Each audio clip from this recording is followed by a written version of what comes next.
Number 7।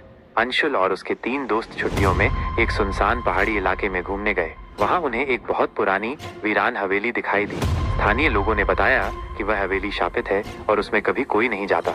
लेकिन अंशुल और उसके दोस्तों को रोमांच पसंद था, इसलिए वे रात में हवेली के अंदर घुस गए। हवेली के अंदर अंधेरा और सन्नाटा पसरा हुआ था। हर कदम पर लकड़ी के फर्श की चरमराहट डरावनी लग रही थी। वे अलग अलग कमरों में घूमने लगे। एक कमरे में उन्हें पुरानी धूल भरी तस्वीरें मिली, जिनमें अजीबोगरीब चेहरे दिख रहे थे। फिर वे पहली मंजिल पर पहुंचे। वहां एक कमरा था जिसके दरवाजे पर बड़े बड़े अक्षरों में कमरा नंबर 7 लिखा हुआ था। दरवाजा थोड़ा खुला हुआ था। उनके एक दोस्त गौरव ने दरवाजे को धक्का दिया और वे अंदर चले गए।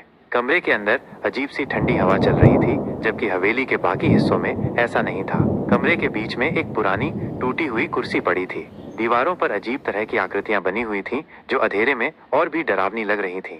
अचानक कमरे की खिड़की अपने आप जोर से बंद हो गई और कमरे में अंधेरा छा गया, क्योंकि बाहर चांद बादलों में छिप गया था। उनके बीच डर फैल गया। उन्हें कमरे के एक कोने से एक धीमी फुसफुसाहट सुनाई दी। चले जाओ, यहाँ से चले जाओ।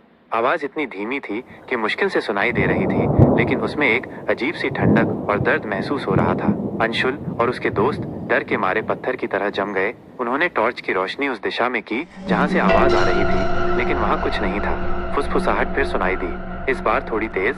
यह कमरा हमारा है। इस बार आवाज के साथ एक हल्की सी ठंडी हवा का झोंका भी महसूस हुआ, जैसे कोई उनके पास से गुजरा हो। अंशुल और उसके दोस्त अब और बर्दाश्त नहीं कर पाए। वे चीखते हुए कमरे से बाहर भागे और पूरी रफ्तार से हवेली से दूर चले गए। उन्होंने पीछे मुड़कर भी नहीं देखा। उन्हें बस इतना पता था कि कमरा नंबर 7 में कुछ ऐसा था जो इस दुनिया का नहीं था, और वे कभी उस हवेली के पास भी नहीं गए। अगली सुबह जब उन्होंने स्थानीय लोगों को रात की घटना बताई, तो उन्होंने सिर्फ एक बात कही, हमने तुम्हें चेताया था। कमरा नंबर 7 में उन लोगों की आत्माएं रहती हैं जिनकी वहां दर्दनाक मौत हुई थी।